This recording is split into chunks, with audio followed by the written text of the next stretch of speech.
नमस्कार आपका और आपके समस्त परिवार का मेरे चैनल में हार्दिक स्वागत है। और आपको और आपके समस्त परिवार को हरि शयनी, विष्णु शयनी, देव शयनी, सौभाग्यशाली एकादशी की शुभकामनाएं।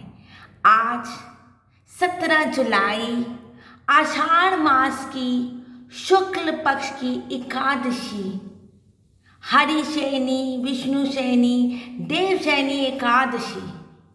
इस एकादशी को सौभाग्यशाली आषाढ़ी एकादशी भी कहते हैं। आषाढ़ मास की शुक्ल पक्ष की एकादशी विष्णु शयनी एकादशी।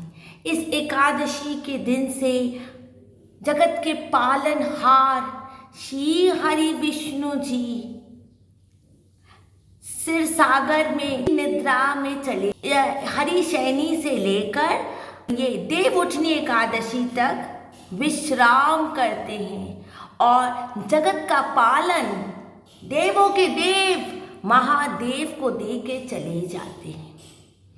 आज से सारे शुभ कार्य बंद हो जाते हैं, सगाई मुंडन सब कुछ बंद हो जाता है और आरंभ हो जाता है चतुर्मास। चतुर्मास आरंभ होगा, उसके अलग नियम होते हैं। ये 4 मास जब विष्णु जी क्षीर सागर में योग निद्रा में आराम जब करते हैं तो इसको चतुर्मास भी कहते हैं। इस चतुर्मास में अलग सारे नियम होते हैं, बहुत सारी सब्जियां, दही और खंड का आपको त्याग करना पड़ता है, कल्पवास करना पड़ता है, बहुत सारे नियम होते हैं। आज 17 जुलाई आषाढ़ मास की शुक्ल पक्ष की हरि शयनी एकादशी, देव शयनी एकादशी है। इस एकादशी में विष्णु जी के साथ लक्ष्मी जी की पूजा करने से सुख, सौभाग्य, ऐश्वर्य मिलता है। एकादशी जो तिथि होती है वो विष्णु जी को समर्पित होती है और इस शुक्ल पक्ष की एकादशी में पूजा करने को आपको विष्णु जी के साथ लक्ष्मी जी का भी आशीर्वाद मिलता है। इसको सौभाग्यशाली एकादशी भी कहते हैं। और आज बहुत शुभ मुहूर्त है, आज अमृत योग है, सर्वार्थ सिद्धि योग भी आज है। आज के दिन आप सारे शुभ कार्य कर लीजिए। आज के बाद से 4 महीने के लिए सारे शुभ काम, हल्दी, सगाई, मेहंदी सब बंद हो जाएंगे। अब देव उठने के बाद लगन आरंभ होंगे। सगाई, गृह प्रवेश इस 4 महीने में नहीं होते। तो बोलो श्री हरि विष्णु जी की, बोलो श्री लक्ष्मी जी की जय। और आज मैं आपको बहुत सरल तरीके से आषाढ़ मास की शुक्ल पक्ष की एकादशी, हरि शयनी एकादशी की पूजा बता रही हूँ। और इस पूजा के ये जो एकादशी है ये 17 तारीख को उदयास से शुरू हुई, आज सुबह से लगी है, इसलिए आज के दिन सब एकादशी कर रहे हैं। कल इसका पारना होगा। और दान में हमेशा आपको बताती हूँ कि अन्न दान सर्वश्रेष्ठ दान है। अन्न दान सर्वश्रेष्ठ दान है। अन्न का दान कीजिए, तुलसी जी में जल चढ़ाइए, अन्न का दान कीजिए, वृक्ष का भी दान कर सकते हैं, आप पौधे भी लगा सकते हैं, वो भी बहुत बड़ा दान है। अन्न का दान, फल, मेवा, दही से बनी हुई कोई चीज़ का आप दान कर दीजिए। और उसके बाद चतुर्मास में कहते हैं दही की बनी हुई चीज़ों का आप मेवा, सब्जी, फल इस सब का आप दान कर सकते हैं द्वादशी के दिन। बोलो श्री हरि विष्णु की। देखिए अभी गर्मी का मौसम है, बरसात का कुछ भी असुविधा होगी, मेरे को तिल नहीं मिल रहे हैं, इसके लिए मैं क्षमा प्रार्थी हूँ। आज मैं आपको सरल तरीके से पहले हम यहाँ पे गणेश जी की स्थापना करेंगे। चावल का इस्तेमाल नहीं करेंगे, कंकु से हम गणेश जी की स्थापना। बहुत बड़ी एकादशी है, देव शयनी एकादशी। देखिए ये मैं सुपारी के गणेश जी स्थापित किए हैं मैंने। बहुत बड़ी एकादशी है, हरि शयनी एकादशी, विष्णु शयनी एकादशी।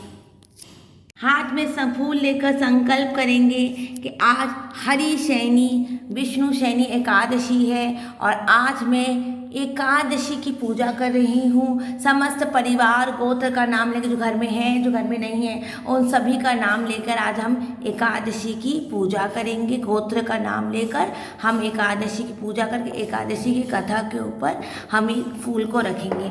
इस एकादशी की नाम हरिशयनी एकादशी है और इसकी कथा कुछ और है। कथा है कि एक ब्राह्मण राजा की जो जगह थी वहाँ पे अकाल बहुत पड़ गया था। वो विष्णु जी का भक्त था, क्योंकि वहाँ पर शूद्र लोग हवन करते थे, इसलिए वहाँ पे अकाल पड़ गया था। तो महाराज ने जाके ऋषि से पूछा था कि मेरे जो महल है, मेरा जो जहाँ पे मैं राज्य करता हूँ, उस राज्य में अकाल क्यों पड़ गया, कि वहाँ पे शूद्र लोग हवन करते हैं। तो उसने बोला आप शूद्रों का हत्या, तो भगवान ने कहा, जो राजा था वो भगवान का प्रिय भक्त था, उसने कहा कि मैं शूद्र लोग की हत्या नहीं करूँगा। तो भगवान ने कहा कि तुम हरिशयनी विष्णु शयनी के एकादशी की कथा करो, पूजा करो, तो तुम्हारे यहाँ अन्न का भंडार, इसलिए कहती हूँ अन्न दान सर्वश्रेष्ठ दान होता है। अन्न का दान कीजिए, अन्न और जल का दान सर्वश्रेष्ठ होता है। आज बहुत बड़ी एकादशी है, तो एक लोटे में आप सुंदर सुंदर आम के पल्लव लगा सकते हैं। जल हमेशा रखना चाहिए, जल आपकी पूजा का साक्षी होता है। और उसके बाद हम भगवान हरि विष्णु का आह्वान करेंगे और लक्ष्मी जी का भी आह्वान करेंगे। लक्ष्मी जी की हमेशा गृहस्थ लोगों को पूजा करनी चाहिए। इस गृहस्थी वाले अगर लक्ष्मी जी की पूजा करते हैं तो लक्ष्मी स्वरूप होता है सुख, सौभाग्य, ऐश्वर्य का गृहस्थ जीवन। महालक्ष्मी च विद्महे विष्णुपत्नी च धीमहि तन्नो लक्ष्मी प्रचोदयात्। लाल पुष्प चढ़ाएंगे, लक्ष्मी जी को हमेशा लाल पुष्प चढ़ाते हैं। विष्णु जी को तुलसी चढ़ाएंगे, तुलसी चढ़ाएंगे विष्णु जी को। उसके बाद भगवान के सामने एक सुपारी, और ये जो कौड़ी होती है भगवान माँ का, ये लक्ष्मी का स्वरूप होता है, इसको हम रखेंगे सामने। हाँ, विष्णु जी को चंदन चढ़ाएंगे और इनके जो अस्त्र शस्त्र होते हैं इसमें भी हम चंदन चढ़ाएंगे, इसमें भी हम चंदन। आज आप लड्डू गोपाल की भी पूजा करते हैं, लेकिन आज के दिन ना हरिशयनी के दिन ना विष्णु जी की ही पूजा की जाती है। चरण में भी हम लगाएंगे। लक्ष्मी जी को भी पीला चंदन है, तो लक्ष्मी जी को आप केसरिया चंदन, पीला चंदन लगा सकते हैं। सफ़ेद चंदन नहीं लगता। सफ़ेद एकादशी की जो कथा है उसकी भी हम पूजा करेंगे, उसमें भी पुष्प चढ़ाएंगे। तुलसी जरूर चढ़ाएंगे, तुलसी जरूर चढ़ाई जाती है, तुलसी जरूर चढ़ाई जाती है। वक्रतुंड महाकाय सूर्यकोटि समप्रभा, गणेश जी की भी पूजा करेंगे, उनको भी पुष्प चढ़ाएंगे। थोड़ा सा कंकु लेंगे और लोटे में भी डाल दें। इस लोटे का पूरा जल आप तुलसी जी में डाल दीजिए। इस पूरे लोटे का जल हाथ में पुष्प लेकर, सफ़ेद पुष्प है क्योंकि सफ़ेद फूल लक्ष्मी जी को बहुत पसंद है। आप एकादशी का कथा कीजिए। मैंने सूक्ष्म में आपको कथा बता दी, कथा बहुत बड़ी है विस्तार से, तो आप अपनी ये किताब से आप कथा कर सकते हैं। आप कथा का पूरा इसमें लिखा हुआ किस तरह कथा है, आप कथा का पाठ के हाथ में पुष्प रखिए, जल रख के भी कर सकते। संकल्प लीजिए, सब परिवार संकल्प लेके आप इस पुष्प भगवान को चढ़ा दीजिए। माता को आप सिंदूर चढ़ाइए, माता को आप सिंदूर चढ़ाइए। और इसके बाद जब हरिशयनी हो जाती है तो लोग कहते हैं फिर जगत के पालनहार हैं, तो इसके बाद हमारी रक्षा कौन करेगा? इसके बाद देवों के देव महादेव हमारी रक्षा करेंगे। उसके बाद हमारे भगवान भाद्रपद में तो श्री कृष्ण भगवान ही आ जाते हैं, वो हमारी रक्षा करेंगे। और उसके बाद हमारी रक्षा करेंगे गणपति बाप्पा, गणेश जी हमारी रक्षा करेंगे। और उसके बाद तो फिर भगवान आ ही जाएंगे। 4 महीने का ये नियम संकल्प है चतुर्मास का। उसके बाद तो प्रभु आ जाएंगे। देव उठनी एकादशी के बाद सारे नियम कानून। और आजकल के ज़माने में लोग कहते हैं कि ये सब हम नहीं मानते, मानना चाहिए। अगर आप नहीं मानेंगे तो आप में बहुत सारे ये 4 महीने आप कृपा करके सगाई लगन तो दुनिया कहती है कि बहुत कुछ बदल गया, लेकिन ये 4 महीने कृपा करके सगाई लगन ये सब ना कीजिए। ये देव उठनी तख्ती की बात है। देव उठनी के बाद तो आप देव उठनी एकादशी के बाद तुलसी विवाह के बाद ही लगन सगाई मेहंदी करनी चाहिए। सगाई करके रख देते हैं बाद में शादी, नहीं, ऐसा नहीं करना चाहिए। सगाई भी उसी वक्त ही कीजिए। कहते हैं कि हम लोग में तो इसमें रोका भी नहीं होता। ये चतुर्मास में, ये चतुर्मास कल्पवास करने का होता है, भजन करने का होता है, सावन में भगवान की पूजा। हम लोग में तो सगाई रोका भी नहीं होता। सबके अलग अलग घर के नियम हैं। 4 महीने के बाद है, 4 महीने का नियम संकल्प है, उसके बाद आप सगाई रोका आप कर सकते हैं। उसके बाद शुभ ही शुभ दिन आएंगे। उसके बाद देव उठनी एकादशी, बहुत सारे अच्छे अच्छे दिन आते रहते हैं। फिर बसंत पंचमी तक अच्छे ही अच्छे 4 महीने तक ये संकल्प नियम आप जाप पाठ जप करने का समय होता है। आप जाप पाठ कीजिए, आप पूजा कीजिए, भगवान हरि विष्णु की पूजा, कृष्ण भागवत पढ़िए। भागवत पढ़ने का इस चतुर्मास में बहुत पुण्य होता है। भगवान को भोग में हम आम चढ़ाएंगे, एक पूरा फल भगवान को भोग करेंगे। लेकिन अगर आप यही आम या फल अगर लड्डू गोपाल को भोग करते हैं तो इसकी गुठली निकाल के कीजिएगा, काट के कीजिएगा, क्योंकि फिर आप गुठली को आप उसमें डाल देंगे। जब आप भगवान को ये भोग करते हैं तो पूरा संपूर्ण फल कीजिए। कटा हुआ फल कितने दिन रहेगा, खराब हो जाएगा। ये संपूर्ण फल भोग कीजिए। और जब आप भोग करेंगे तो फिर काट के अगर आप करते हैं तो इसकी गुठली को आप किसी मिट्टी या गमले में डालिए, वो कचरे के डब्बे में मत डालिएगा। या तो काट के कीजिए, गुठली को कचरे में नहीं डालेंगे, किसी मिट्टी का कोई जगह जहाँ पर मिट्टी बहुत सारी हो वहाँ पे आप इसको गाड़ दीजिए, कचरे में मत डालिए। भगवान का फल है, या पूरी गुठली निकाल के आप किसी पौधे में गाड़ दीजिए। उसके बाद इसमें हम तुलसी चढ़ाएंगे। तुलसी में भी जल चढ़ाने का बहुत महत्व होता है। तुलसी जी की पूजा करने का इस बार बहुत बहुत महत्व होता है। बोलो श्री हरि विष्णु की, श्री नारायण की, हरि विष्णु की, हरि विष्णु विष्णु, श्री विष्णवे नमः, श्री गोविंद गोपाल कृष्णाय वासुदेवा, हरे परमात्मने पत क्लेश नाशाय गोविंदाय नमो नमः, कृष्णाय वासुदेवा।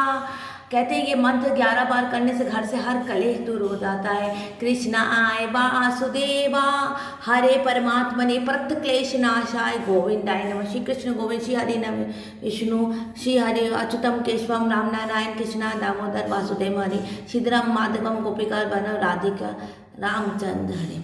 श्री हरि विष्णु। सरल तरीके से मैंने आपको गृहस्थी के साथ पूजा बताई। भाग दौड़ की ज़िंदगी है, सब कहते पूजा पाठ इसी तरह से सरल। फलाहार का भोजन करेंगे, फलाहार ही आप खाएंगे और फलाहार के साथ पूजा करेंगे। द्वादशी के दिन आप अन्न खाएंगे, भगवान को भोग करके फिर वो अन्न खाएंगे तुलसी दल लगा के। भगवान को भोग करने के बाद ही आप अन्न खाएंगे, पहले आप अन्न नहीं खाएंगे। भगवान को जो फलाहार का भोग लगेगा उसी अन्न वही अन्न का भोग करके आप करेंगे। और द्वादशी में हमेशा अन्नदान सबसे बड़ा दान, अन्न का दान। जितनी भी तुलसी आप चढ़ाएं आज के दिन वो बहुत शुभ होता है। तुलसी चढ़ाने का बहुत महत्व। तुलसी चढ़ा के एक एक मंत्र बोल के आप तुलसी चढ़ा के मंत्र बोलिए। महालक्ष्मी च विद्महे विष्णुपत्नी च धीमहि तन्नो लक्ष्मी प्रचोदयात्। श्री विष्णवे नमः, नमो नारायण, नमो नारायण, श्री विष्णु नमः, श्री विष्णवे नमः। तुलसी चढ़ाने का आज बहुत ज़्यादा ही महत्व। उपवास चढ़ाया है, देखिए उपवास ऐसे करके आप कलावा चढ़ा सकते हैं। अगर आपको जनोई जोड़ा नहीं मिला तो एक ही उपवास आप श्री हरि विष्णु और नारायण को आप चढ़ा सकते हैं। न लक्ष्मी जी को चढ़ा, एक ही कलावा बिना तोड़े आप श्री हरि विष्णु और जी देखिए एक ही कलावा, बीच में मैंने तोड़ा नहीं है, बीच में हमने तोड़ा नहीं है। ऐसे आप हरि विष्णु को आप उपवास पहना। अगर आपका सामर्थ्य है तो आप धोती पढ़ा सकते हैं। जनोई जोड़ा भी अब हर वक्त जनोई नहीं मिलता बाजार में, इस तरह से में आप कलावा पहना सकते हैं। ओम जय लक्ष्मी रमणा सत्यनारायण स्वामी जनपातक हरणा, रतन जड़ित सिंहासन अद्भुत छवि राजे, नारद करत निरंतर घंटाधनि साजे, भगत भयो कलिकालन तिचकुंदर सदियो, बूढ़ो ब्राह्मण बनकर कंचन माल त्यो, दुर्बल बील कासिवित बेचल किस पर दया करी, छंद छोड़क राजा जिसकी भी पता वैश्व मनोरथ पायो सत्ता तदीनी सोफल भोग्यो सपभुज सोफल पायो जी स्तुति कीनी बार बार संगराजा मन में भक्ति करी वन मंजिल वर्तिनो दिन चरत प्रसाद समायो कदली फल में वा धूप दीप तुलसी से राजी सत्यराज समझ सुख संपत्ति था से कैलाश। और आरती को हमेशा करके ठंडी कर देना चाहिए, ठंडी कर देना चाहिए, आरती को जल लेकर ठंडी कर देना चाहिए। अब इस वीडियो को यहीं पर मैं एंड करती हूँ। कृपा करके मेरे चैनल को लाइक कर दे, सब्सक्राइब कर दे, कोई त्रुटि हो गई है तो क्षमा कर दे। जय श्री कृष्णा, राधे राधे। शिव विष्णु हरि जी लक्ष्मी जी का आशीर्वाद मिले, सबका कल्याण हो और ये चतुर्मास आपके लिए शुभ हो। जय श्री कृष्णा, राधे राधे। जय श्री कृष्णा। लाइक कर दीजिए, सब्सक्राइब कर दीजिए, कमेंट में श्री हरि विष्णु लिख दीजिए, लक्ष्मी जी लिख दीजिए। जय श्री कृष्णा, राधे राधे।